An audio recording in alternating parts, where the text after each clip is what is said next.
আরে ম্যাডাম আপনি কি করতেছেন এসব? স্যার স্যার আপনি চুপ থাকুন, দেখুন শুধুমাত্র আমি কি কি করি স্যার, আপনি চুপ থাকুন। আরে আপনি কি করবেন মানে?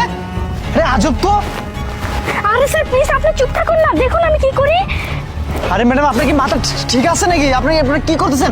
শাড়ি খুলে আরে স্যার প্লিজ আপনি শুধুমাত্র চুপ থাকুন, দেখুন আমি কি কি করি স্যার প্লিজ। স্যার প্লিজ আপনি কোনো কথা বলুন না, শুধুমাত্র চুপ থাকুন। দেখুন ম্যাডাম আপনি যেটা করতেছেন এটা কিন্তু ঠিক করতেছেন না। যে আপনি কি সব করতেছেন? হ্যাঁ স্যার প্লিজ আপনি চুপ থাকুন, আমি আপনাকে সব কিছু পরে বলতেছি, শুধুমাত্র একটু চুপ থাকুন।